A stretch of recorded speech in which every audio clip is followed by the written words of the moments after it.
Yo, what's going on, guys? Ampro here today with the grip tutorial. Basically, this is going to go with the combat system, and it just triggers when you kill somebody. So let me show you guys the final product. I'm not going to be giving you guys the animations since I kind of suck at animations anyways. I don't know if you guys even want these ones, but as you can see, he's dead, right? And then if I click the E key, boom, I grip him. Now he's actually dead. He's on the ground, I grip him, and now he's actually dead. And it also comes with, I guess, a self-res system. So if I kill this guy right here, he's like dead, right? Go to the server, find this guy. He's actually at 1 HP. But yeah, that's the point. He's like super low, and he needs to regen. So if he regens up to 20 HP, as you can see, he gets back up. And if I go back over here, you can see, I do it again, grip him, now he's actually dead. That's the system. For actual players, since they have the regen, they will self-revive after like 20 or so seconds. I'm not sure what the timing on the regen is, but after a certain amount of time, you will reach 20 HP, and then you'll get back up, and you can do whatever. So yeah, that's the system that I'm be doing, and let's get back into the script then. Oh yeah, also I'm going to be fixing a little bug that was with the uptilting. Basically, what would happen, here, let me show you guys actually the bug. Some of my viewers actually pointed this out. So the bug is, if I M1 like 3 times, do the up tilt, right? I didn't hit anything. And then if I continue to M1, it'll just do the down slam every single time. Obviously, this is not what we want, right? Oh yeah, and you can't up tilt anymore. Oh wait, you can. Okay, if you up tilt, then I think it fixes. Yeah. And let me try the normal M1. Yeah, it fixes after you up tilt. But anyways, that's a bug, and I'm gonna be fixing that. It's a very easy thing to fix. It's not quite difficult at all. So, how do we do this then? So first, I'm gonna fix the bug. And the way I'm going to do that is I'm going to go to the local script, and I'm going to find the input script right here. So there's a couple things that I'm going to need to change. And basically that is, right, if we do have a hit target, we do that. Otherwise, if we don't have a hit target, then we set our animation to the right animation. We set air to nil, and then we set can air to true. So if we miss the up tilt, then we can still up tilt, right? But we're not in the air, and we do the normal animation. So let's go test this out real quick. 1, 2, 3, up tilt. Okay, let's see if it still bugs. As you can see, it doesn't bug. Let's see if I can still up tilt. I can still up tilt. Really cool, right? Now, then let's get to the grip system. How are we going to do the grip? Well, once again, it's another input, right? And we're going to set it to the key E. So basically that's what it is. If our input is E and we're not stunned, then we can do the grip. The grip is going to have a hitbox, of course, and it's just going to be like a normal M1 hitbox. And we need to send some information through. So you make the hitbox. It's a 4x6x4. Go watch the first 2 videos to understand what the hitbox function does. I kind of explained it then. It's in the local script. But yeah, so I'm making a hitbox right here, and I set its C-frame or position plus rotation to the character's position plus rotation, but just three studs in front. And then I have like a little ignore list, so we ignore our character, and then the character I send is our character, right? So if we hit something, that means we can grip somebody, or it's valid for us to attempt to grip somebody. So we send the little grip action character target, right? And this is all in a little table, and we send it over to the server. So then we have to go to the server script right here.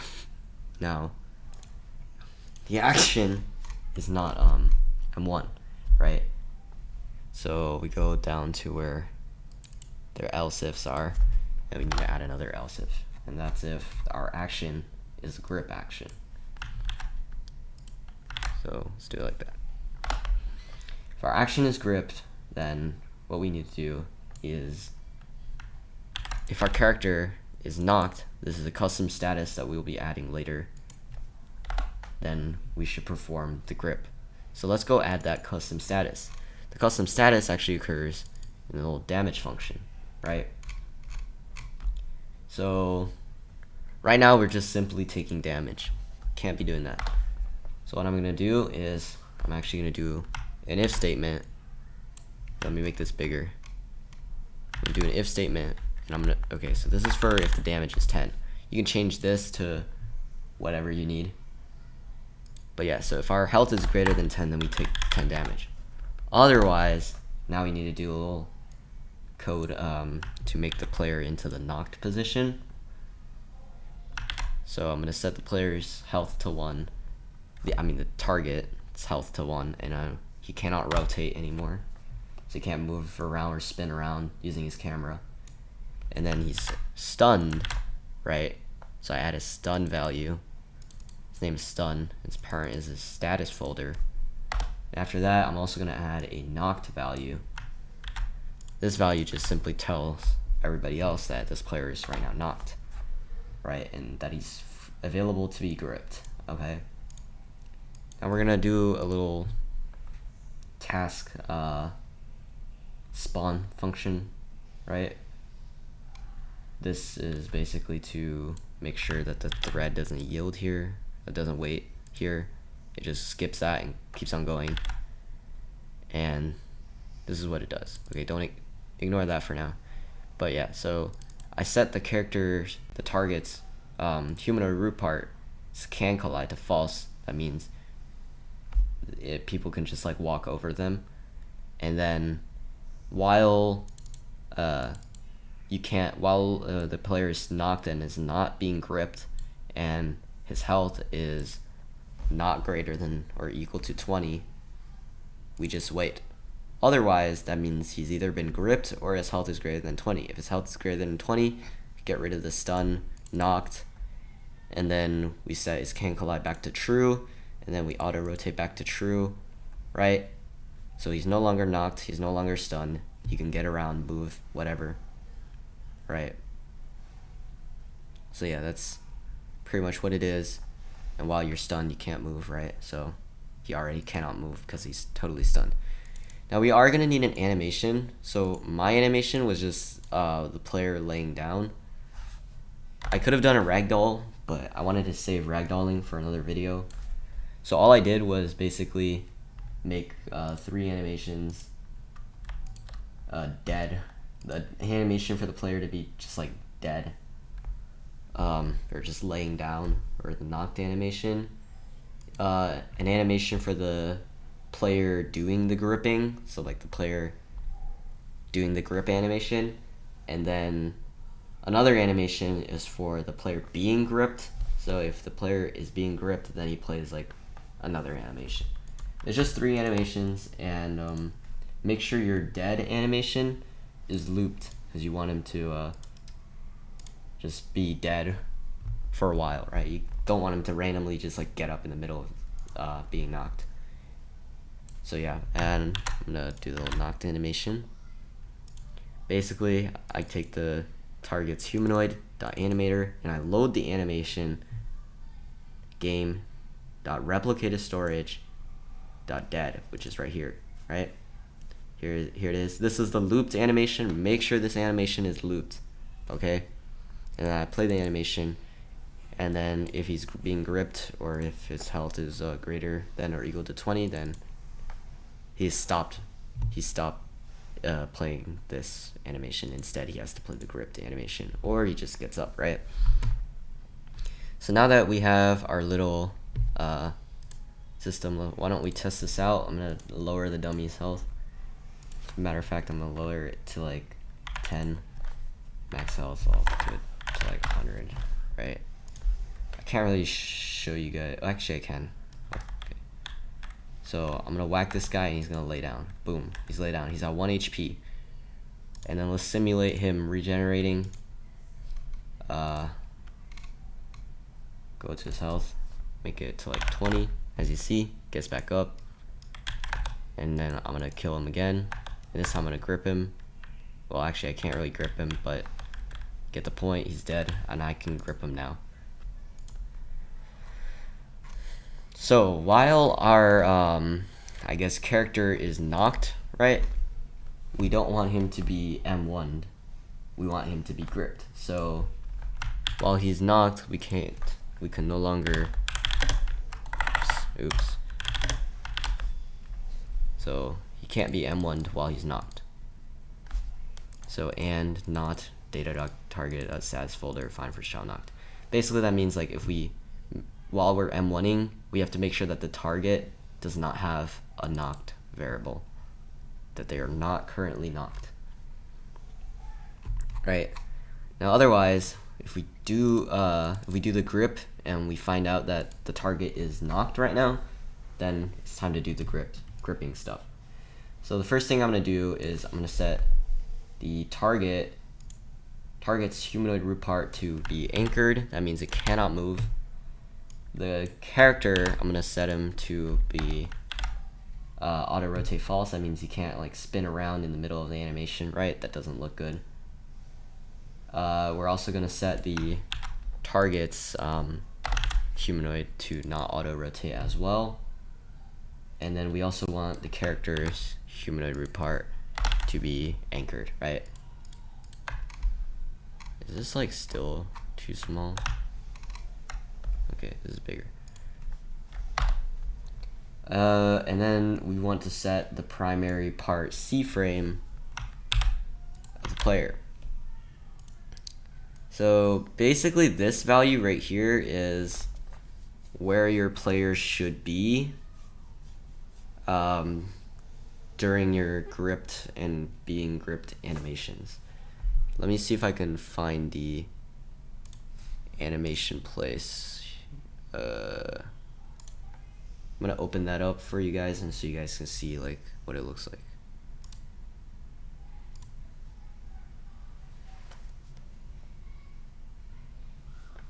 Alright, so here it is. As you can see, this was like the placements for my animations. Dummy 2 is the one being gripped, Dummy 1 is the gripper, and using my moon animator I can show you guys exactly what the animation is like. So basically my player just goes over there, punches him in the face, and he's dead, right? Obviously I made this really quickly just to show you guys how to do this tutorial, but you guys would probably want to have a better animation than this. He just zooms over there, and as you can see in the beginning, these guys are 4 tiles apart. So I multiply it by -4. Where is this? Yeah. So I multiply it by -4 because they're 4 tiles apart, and our player is 4 tiles in front of the player being gripped. And then he's facing the player, right? So I actually rotate that by 180. I'm taking the position plus rotation of the enemy target, and if I look over here, enemy target's facing this way, and I want to get to this guy's position, so I got to move forward 4 tiles. I rotate myself by 180 degrees, and now I'm at this guy's position, right? So that's basically the logic behind the C framing here.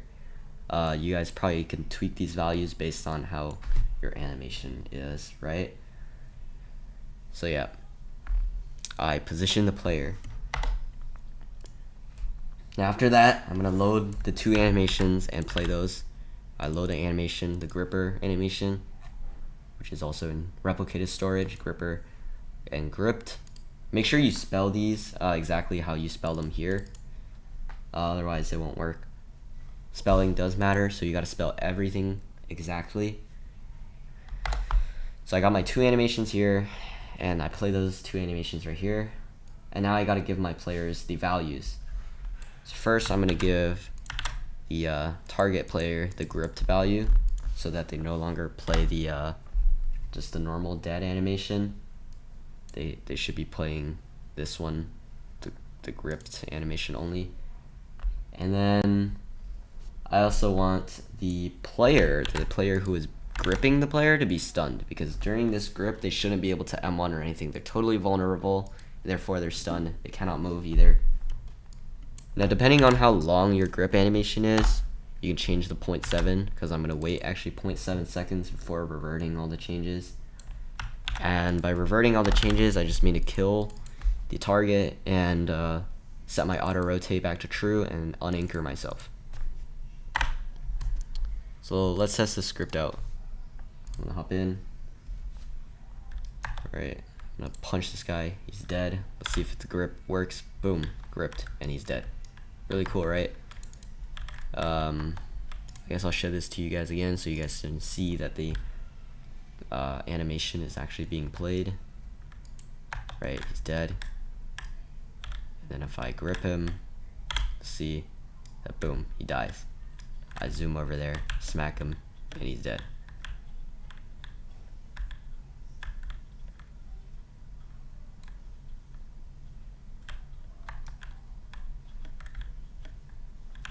Something's like going on with the character.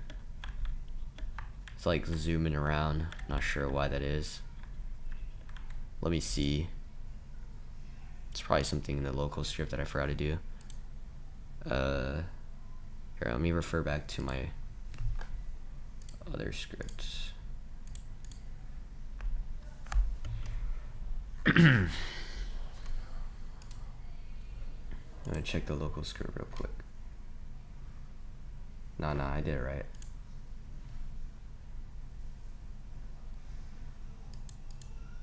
Oh yeah, and if you want to do this for R6, what you have to do is set the primary part of the character to the humanoid root part.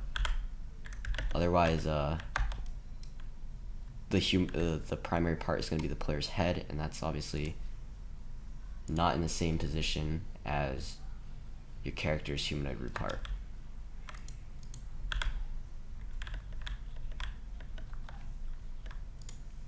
So let me see if I did something wrong.